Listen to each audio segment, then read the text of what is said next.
तो अपनी चर्चा की शुरुआत करते हुए सबसे पहले बात कर लेते हैं मेष राशि की। नवंबर के महीने में मेष राशि वालों की मैरिड लाइफ कैसे बीतेगी, किस फैमिली मेंबर का मिलेगा साथ और किससे हो सकता है विवाद, क्या कहती है नवंबर महीने की इनकी फैमिली और सेहत भविष्यवाणी, आइए जान लेते हैं।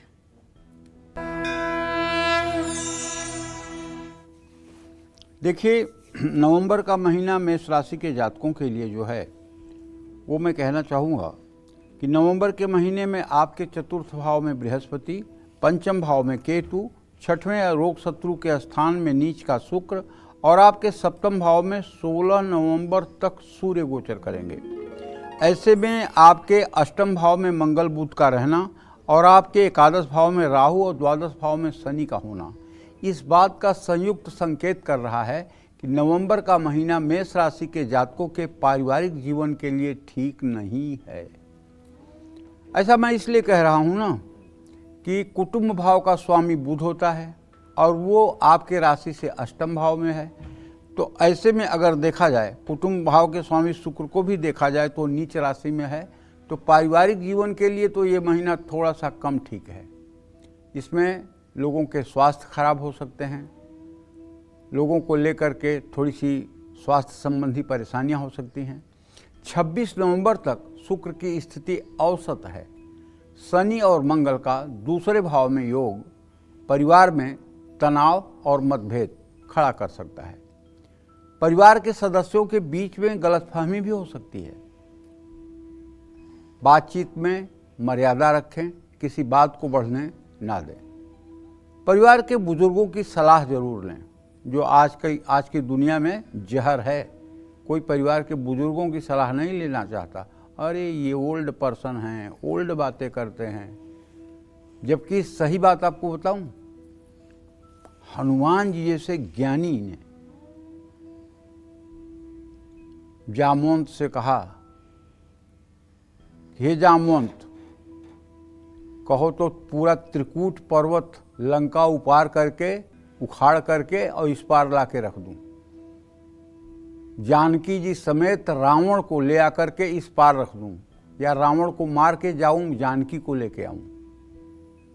लेकिन तुम बताओ, बुजुर्ग हो, मुझे क्या करना चाहिए? तब जामवंत जी कहते हैं, नहीं भैया, तुम्हें केवल जाना है, मैया का पता लगाना है और आकर के श्री राम को बताना है। ये काम उनका है, रावण को मारने का काम उनका है, मैया को मुक्त कराने का काम उनका है, वो काम आपको नहीं करना है। तो कहने का मतलब, जब बड़े बुजुर्गों की सलाह ली जाती है तो निश्चित रूप से बड़े बुजुर्ग अपने स्वार्थ में नहीं बल्कि आपके भलाई के लिए सलाह देते हैं। अच्छा, एक बात मैं देख रहा हूं कि आपके तृतीय भाव का स्वामी बुध और लग्नेश मंगल दोनों जब अष्टम भाव में हैं तो बेवजह भाई बहनों से संबंध खराब होने की संभावना है। तो ऐसे में अगर आप समझदार हैं तो आप इस स्थिति को संभाल लें। देखिए, झुकता वही है जिसमें कुछ जान होती है, अकड़ खास मुर्दों की पहचान होती है। जब तक आदमी जिंदा है उसे चाहे जैसे झुका लो, और ज्यों मर जाता है त्यों उसकी पूरी शरीर अकड़ जाती है। जो व्यक्ति बुद्धिमान है, जो धैर्यवान है, जो समझदार है और जो शक्ति संपन्न है, उसके अंदर विनम्रता जरूर रहेगी, उसके अंदर अकड़ नहीं रहेगी। वो छोटों के सामने भी झुकेगा, वो अपने मान सम्मान को कम ध्यान दे करके छोटे को भी अपने बराबर गले लगाने की कोशिश करेगा। और जिसके अंदर न विद्या होगी, न बुद्धि होगी, न ज्ञान होगा, न पुरुषार्थ होगा, वो हर समय रस्सी की तरह ऐंठा रहेगा। ये आप देख लीजिए प्रैक्टिकल में। इसीलिए कहावत है, झुकेगा वही जिसमें कुछ जान होगी, अकड़ खास मुर्दों की पहचान होगी।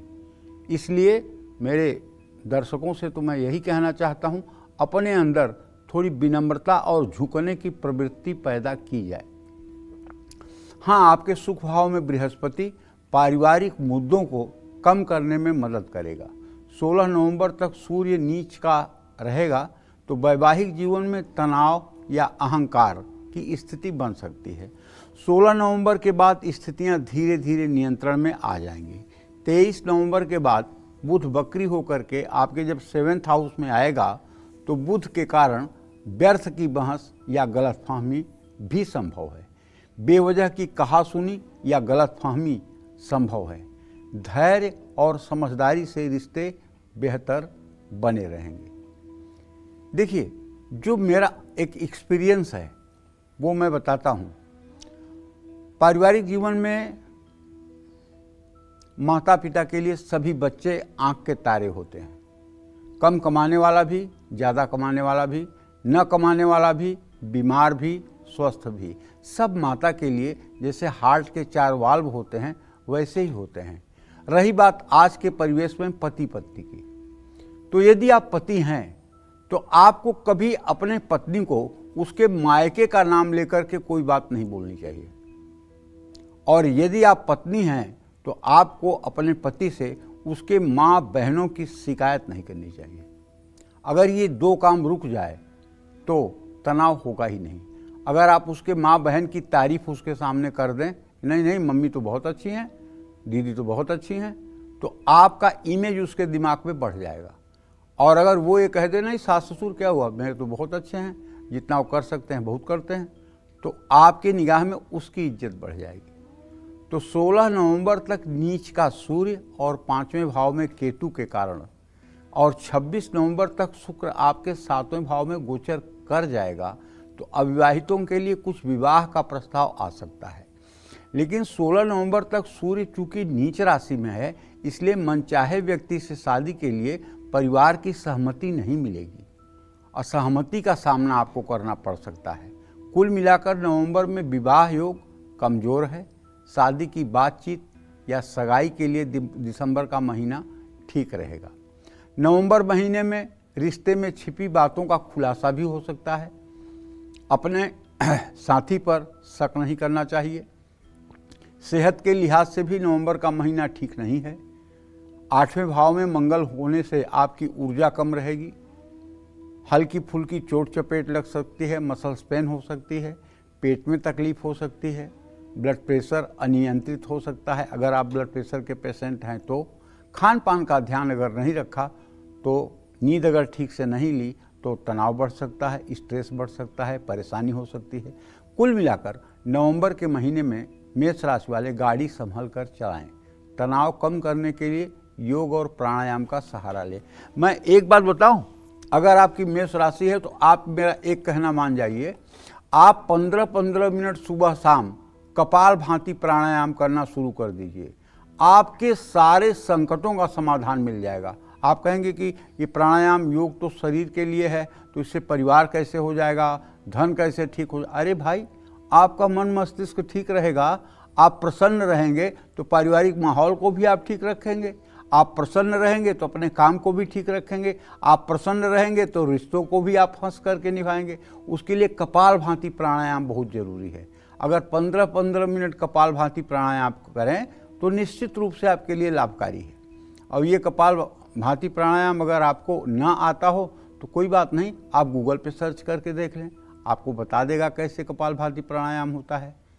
तो हमारे कहने का आशय ये है, योग और प्राणायाम करने से जब हम स्वस्थ रहते हैं तो हमारी मन स्थिति ठीक रहती है, और जब हमारी मन स्थिति ठीक रहती है तो हम जब झुझलाते नहीं हैं तो पारिवारिक रिश्ते अपने आप ठीक रहते हैं। और कुछ लोग क्या है, ऑफिस में डांट खाए हैं तो जाके घर बीवी से लड़ाई करते हैं, या घर में बीवी से लड़के आए हैं तो ऑफिस में लोगों से झगड़ा करते हैं।